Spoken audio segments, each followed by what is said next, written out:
Cool. So the man, the vision, and the plan. Yeah. What an interesting title. We're going to get into why we have that title in a second. But whenever I do a presentation on the life and legacy of the most eminent prophet, as we call him, Marcus Mosiah Garvey, and the UNIA ACL, I have to give honor to these two great individuals. The first being Mama Amy Jakes Garvey, who, sorry, that I've made a mistake here. You know when you forget to change your copy and paste. Anyway, who is the second wife of Marcus Mosiah Garvey and was his personal secretary, and then Baba Tony Martin, who is the foremost scholar on the life and legacy of Marcus Mosiah Garvey and the UNIA ACO. The reason why I always begin these presentations or these series by honoring these two people is because these are the people to whom we are most indebted in terms of knowledge and information being preserved about Marcus Mosiah Garvey and the UNIA ACL. Obviously, Mama Amy Jakes Garvey is responsible for compiling the philosophies and opinions of Marcus Mosiah Garvey, volumes 1, 2, and 3, and also, or should I say, philosophies and opinions of Marcus Garvey, volumes 1 and 2, and then more philosophies and opinions of Marcus Mosiah Garvey, and also Garvey and Garveyism. She's written a number of other texts, which I'll go into later. But suffice to say that following the passing of Marcus Mosiah Garvey in 1940, many scholars did a hit job on his life and legacy, and it's like they either were attempting to remove his name and the name of the UNIA ACL from history, or distort the legacy and distort the name. And so it was the efforts principally of Mama Amy Jakes Garvey, who in writing and preserving the philosophies and opinions and writing Garvey and Garveyism, who kept the true legacy of Marcus Mosiah Garvey and the UNIA ACL out there. And then in 1970s, a man called Tony Martin came about and wrote a book called Race First, which basically revolutionized Garvey scholarship. This set a lot of people right in terms of the true legacy of Marcus Mosiah Garvey and the UNIA ACL. And so I always give honor and praise to these great ancestors. Baba Tony Martin is a man that I had the pleasure of meeting and working with many, many times. Where we hosted him a couple of times as the Al-Qibla Revivalist movement. We met him at Africa Liberation Day as hosted by the Pan-African Congress movement. And so, yeah, man, just honor to Baba Tony Martin. And if you want a beginning in terms of getting into the Garvey legacy, I would suggest this book, Race First, or another of his books, which is smaller. 1 second. Wait, gone. Oh, I can't see it. All right, it's called, I'm sure I'll see it in a second. It's called Marcus Garvey Hero, but it's basically a condensed version of this one right here. All right, so those are two books that I suggest for anybody who wants to begin to get into the legacy of Marcus Mosiah Garvey and the UNIA ACL. Okay, moving forward, kings and queens. Overstanding Garveyism. These are the words of my father in the Whirlwind newspaper.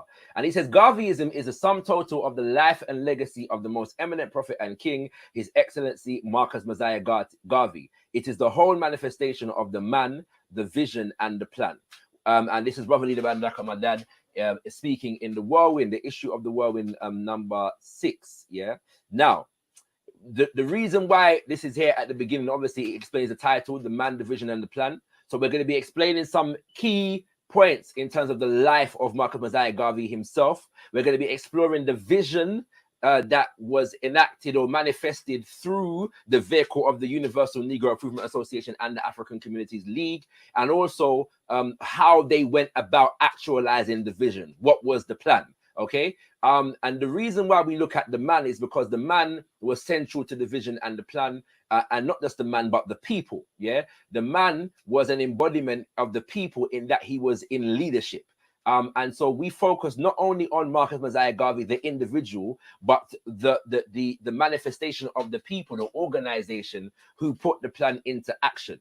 But we look at the man in particular because he was in leadership and embodied so much of the characteristics, so much of the mentality and the mindset to bring that plan into action, and he sacrificed so much and achieved so much in his life. And so we were taught in the Al-Qibla Revivalist movement. Now, when we're studying our greats, when we're studying our movements, when we're studying our leaders, when we're studying our ancestors, we don't just study them abstractly, in the sense of thus and so forth was born on this date and did this on that date and there was this event that happened in history. We're looking at them as people, as human beings. What kind of character did they need to embody, to manifest in order to achieve what they achieved? What kind of sacrifices did they have to make in order to achieve what they achieved? What kind of characteristics, therefore, do we need to embody and develop in ourselves in order to build upon the legacy of these greats? What kinds of mistakes did they make that we need to now correct and not repeat? And most importantly, because sometimes we focus on correcting the mistakes, but not replicating the successes. Yeah. So what successes did they have that we need to learn from and build on in terms of being successful in our day and time? And so this is why this is called the man, the vision, and the plan. All right, kings and queens. So we're going to go forward right about now and delve into some, facts in terms of the life of Marcus Garvey very, very briefly. All right. First of all, you need to know that Marcus Garvey was born on the 17th of the month of Messiah, the 8th month of the year, what we previously called August, to Sarah Jane and Marcus Garvey Sr. in St. Anne's, Jamaica. And we want to just say big up to Jamaica today, bruh. But yeah, the African experience in Jamaica is a beautiful, beautiful and painful experience, because much of it is, delve deep into the heart of the enslavement experience. However, today is also International Reggae Day, you know what I'm saying, as designated by our people in Jamaica. And so we just want to honor the legacy of Africans in Jamaica, because the Jamaican culture is an African culture, little as it's known. And shout out and big respect to the indigenous peoples of Jamaica as well, who were there before we came. Okay. At age 14, yeah, Marcus Garvey became an apprentice to his godfather, Mr. Alfred Burroughs, yes, in a printing firm.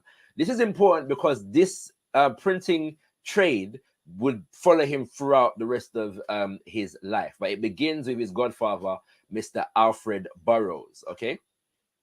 And at age 16, he moved to Kingston, the capital of Jamaica, and earned an employment at the P.A. Benjamin Printery. He became a foreman in just 2 years, and this is a monumental feat, yeah, for Marcus Garvey. If you understand anything about Jamaican society, especially at that time, we're dealing with the colonial times now, whereby color stratification, colorism, was basically a social indicator in terms of your economic and social mobility. Okay, it was very unusual to find dark-skinned Africans in positions of note, in positions of leadership.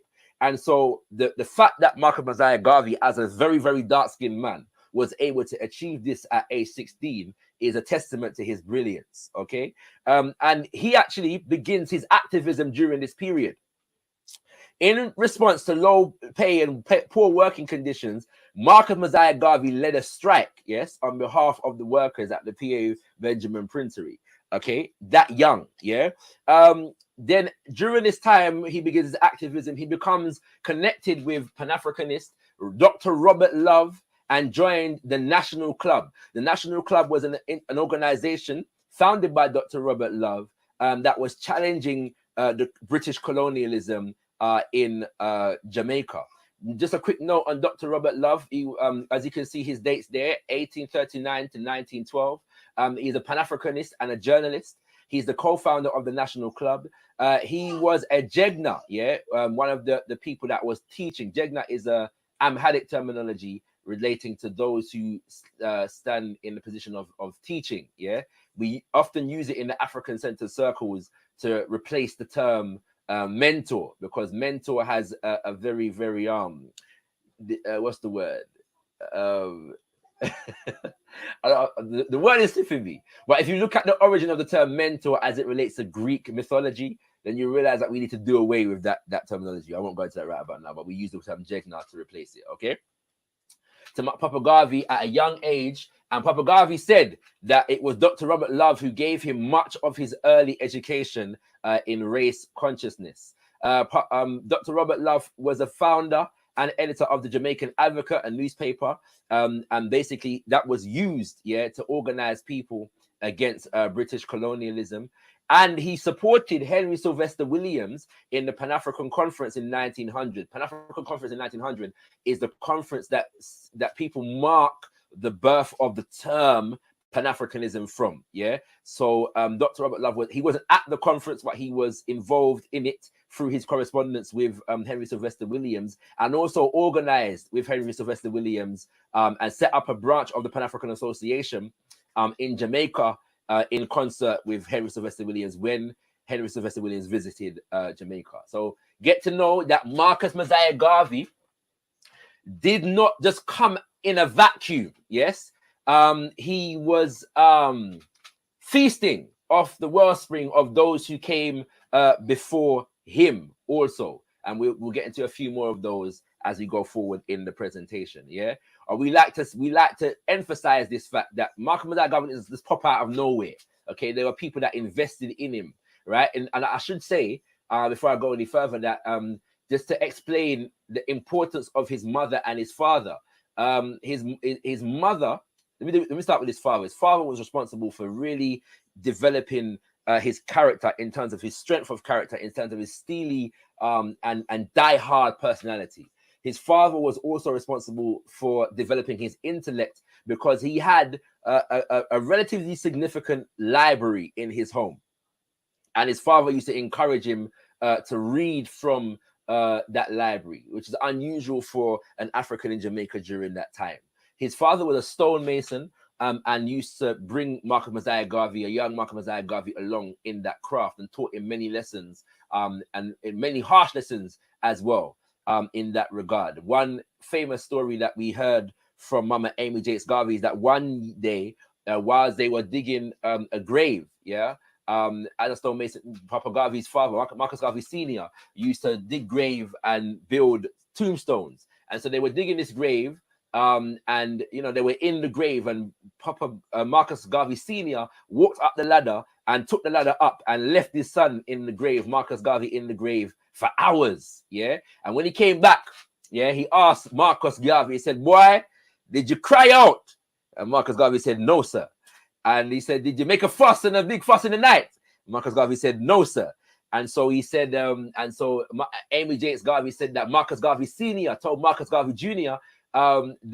That's to show you that you have nothing to fear. There's nothing to be scared of. There's no such thing as duppies and ghosts.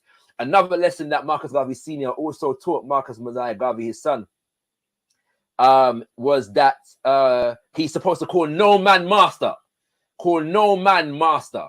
And the person who was calling master at that time was the white man, kings and queens. And so that's some lessons there.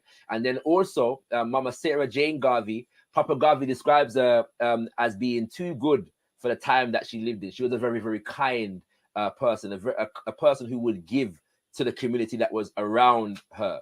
She would give her last. And so Marcus Mosiah Garvey Sr.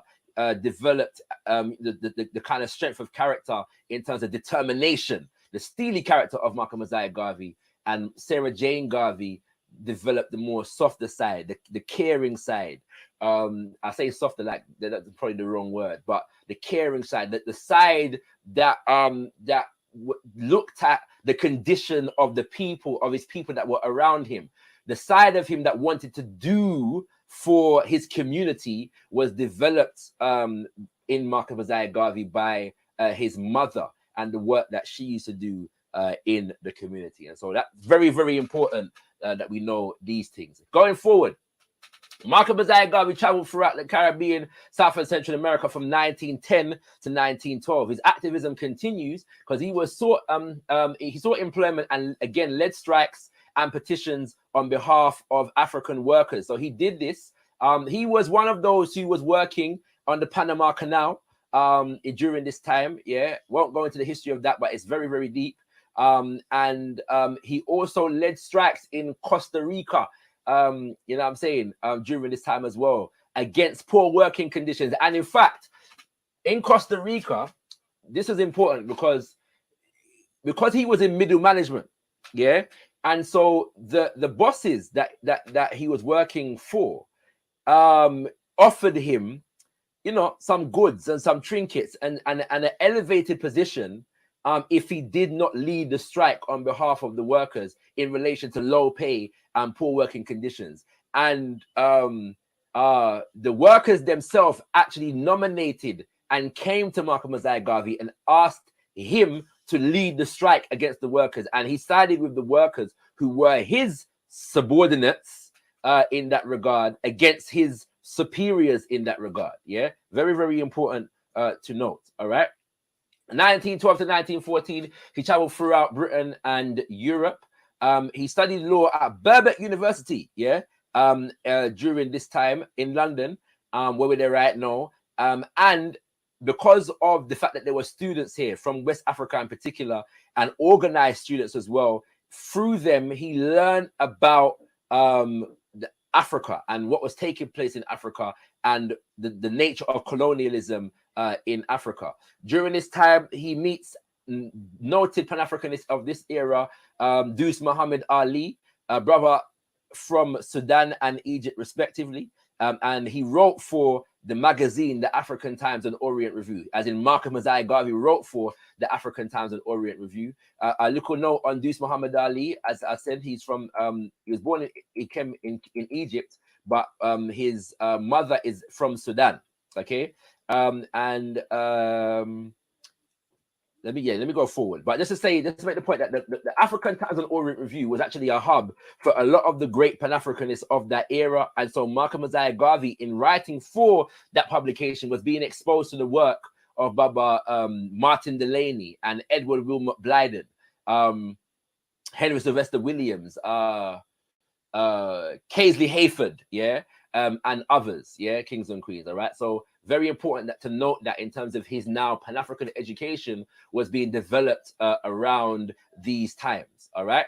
So in the words of Marcus Garvey, has spoken in an article that he wrote in 1923 called The Negro's Greatest Enemy, he states, I started to take an interest in the politics of my country. And then I saw the injustices done to my race because it was black.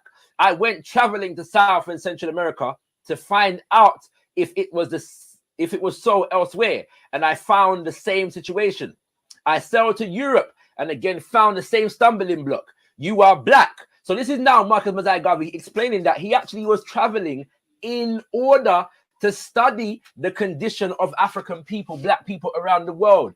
And we have to send honor to his big sister, Sister Indiana, because she funded a lot of his traveling, that he was doing around this time, as well as him working to fund his own travels. But his sister Indiana was also instrumental to his development during this time. Okay. And I read of the conditions in America. I read Up from Slavery by Booker T. Washington, and then My Doom, if I may so call it, of being a race leader dawned upon me in London after I had traveled through almost half of Europe. And so obviously he's studying all this, and then in London is when basically he realized he had to take up some kind of a leadership position in terms of alleviating these circumstances. So he continues. I asked, where is the black man's government? Where are his king? Where is his king and kingdom? Where is his president, his country, and his ambassadors, his army, his navy, his men of big affairs? I could not find them. And then I declared, I will help to make them. So bearing in mind now, this is him, traveling back to Jamaica from London, UK. And this vision comes into his head. And the vision is based upon these questions. Where is the black man's government? Where is his king? Yes. Where is his president and his kingdom and his country and his ambassador and his army and his navy and his men and women of big affairs? I could not find them. And then I declared, I will help to make them. Notice the use of the word help. He realized that he was in a collective effort from early, but the vision was already big. The vision was not where are his black politicians in Britain or his black politicians in America. That's not what the vision was. The vision was not where are his black millionaires. Yes, where is the first black man to be elected to the cabinet, or the Congress? That's not. Where is the first black captain of a steamship? That was not Marcus Mosiah Garvey's vision. It was, where is the black man government and king and kingdom, president and country? Yes, these are institutions of society, kings and queens. So you can see that the vision was nationhood from the very beginning. All right. So in relation to this, when Marcus Mosiah Garvey travels back to Jamaica, he forms the Universal Negro Improvement Association and African Communities League. It's actually an abbreviation of the full title, which had words like imperial and conservation and all them something there. But abbreviated, it was the Universal Negro Improvement Association and African Communities League, UNIA ACL. And it's the wording is very interesting. Partly because there's a man by the name of Sylvian Binatu, who was a Pan-Africanist from Haiti, and he had I'm forgetting the name of the organization. It was Universal something Association, yeah, but it was a Pan-African organization, and so some people suggest that Marcus Mosiah Garvey was inspired by ancestor Sylvian in the forming of this title. But we see the term Negro in there and African, yes, Universal Negro Improvement Association and African Communities League, yes. And Marcus Mosiah Garvey often used to say African Communities League of the World. And so we see what the intentions were, yeah, already, all right? It was to improve us from the condition that we were in and form an African Communities League. Notice the title, Communities League. And then if we go by Marcus Mosiah Garvey using the terms like of the world, the vision was already international. So the intention was to improve our standard of living in every facet, yeah, in every stage of life, in every area of human activity, everywhere that we were on the planet Earth, and form us into an African Communities League of the world. We cannot speak about the beginning of the UNIA ACO without honoring the name Mama, Queen Mama, Amy Ashwood Garvey, because she was a founding member of the UNIA ACO. When Marcus Mosiah Garvey started the UNIA ACO, the first meeting was actually held in the living room of the mother of Mama Amy Ashwood Garvey. Mama Amy Ashwood became the first wife of Marcus Mosiah Garvey. She was a lifelong Pan-Africanist and activist even after they separated. And much of her activism actually took place in the United Kingdom. Yeah, she's very, very instrumental in activism in the United Kingdom during this period. And we honor her as well because she was actually, so like things like the Mangrove 9 in the UK, she was involved in. When the 5th Pan-African Congress was held in Manchester, she actually chaired the first session of the Pan-African Congress. Yes, kings and queens. And so, you know, very, very important that we know about the life and the legacy of Mama Amy Ashwood Garvey. All right. And so we go forward with the vision of the UNIA ACO. Marcus Mosiah Garvey continues. It is for me to inform you that the Universal Negro Improvement Association is an organization that seeks to unite into one solid body, the 400 million Africans of the world. And you got Africans in bracket because where I put Africans, he says Negroes, yeah, of the world. To link up the 50 million Africans of the United States of America with the 30 million Africans of the West Indies, the 40 million Africans of South and Central America, with the 280 million Africans of Africa, for the purpose of furthering our industrial, commercial, educational, social, and political conditions. Yeah. So the first thing that we need to note here is that the designated number of Africans as estimated at that time was 400 million. Some people question whether Marcus Mosiah Garvey's mathematics were correct. It's not particularly important. What you need to understand is that Marcus Mosiah Garvey was talking about the whole of it. Everybody, everywhere. All Africans on the planet Earth, yes? And many people use the term Back to Africa movement to describe the UNIA or the Garvey movement. Yeah, many Garveyites have a problem with the terminology. However, what Marcus Mosiah Garvey himself said, it was about unifying us to further our industrial, commercial, educational, social, and political conditions. So wherever we were, we had to further our own conditions wherever we were, and in doing so, had to link up, do it as an organized body of people. Okay, bear this in mind, kings and queens. All right, so the UNIA develops at its height. We're talking about between, some say now, often the highest estimates that you're going to find are 6 million in most books. Yeah. Marcus Garvey, in More Philosophies and Opinions, posited that it was 11 million. And then Baba John Henry Clark said for all of the official branches, there were unofficial branches. So you have to add on a couple million. Yeah. What's it called? Wherever the official figures are, you have to add on a couple million. Yeah. So I go in the middle when I say, all right, let's call it 11 million members. Yeah. Around the world. That's over 1,000 branches in over 40 countries. The UNIA developed 2 shipping companies. Most people only know about one, but there was 2.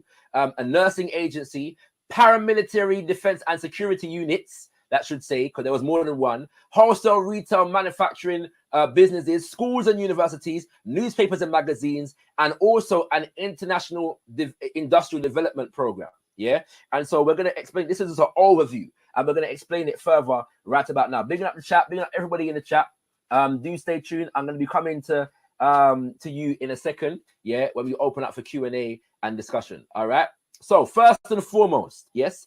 So I've given you the overview. Now I'm going to delve into some of the details. Okay. What I'm going to go into now, each section could be a presentation in and of itself. Yeah. Or we're just going to touch on certain thing. Okay. So we begin by looking at the Negro Factories Corporation. All right. This is a certificate of stock. Yes. When you receive this, it means that you have bought shares in the Negro Factories Corporation. Okay. So basically what we're emphasizing here is that the Negro Factories Corporation was a business, or a business made up of businesses that was owned by the African peoples of the world, because they bought the stocks and shares in the corporation in order to see it manifest itself. And so the term corporation could actually be replaced by the term cooperative, because essentially when you delve into the Negro Factories Corporation, it operated as a cooperative. And I'm making that point because many people put out this fallacy that Marcus Garvey was a capitalist, and this is supposed to be a stain on the Garvey legacy. I'm developing a presentation called "Was Marcus Garvey a Capitalist?" that we're going to delve into. It's not finished yet, and I won't finish it before the month of Messiah, which is why it's not in this series. But we have to delve into it. Yeah, we have to delve into it, and go in the economics of the UNIA ACL to challenge that particular misconception. Okay. However, going forward now, check the levels. Yeah, check the levels. Under the Negro Factories Corporation, you had grocery stores, you had laundrettes, you had printing press, you had restaurants, you had hotels, you had a trucking company, you had farms, kings and queens. Yeah. Also, the Negro Factories Corporation was manufacturing black dolls. They were tailoring suits. They were making dresses. They were making hats. They were printing books. They had a printing press, as I've said, kings and queens. All right.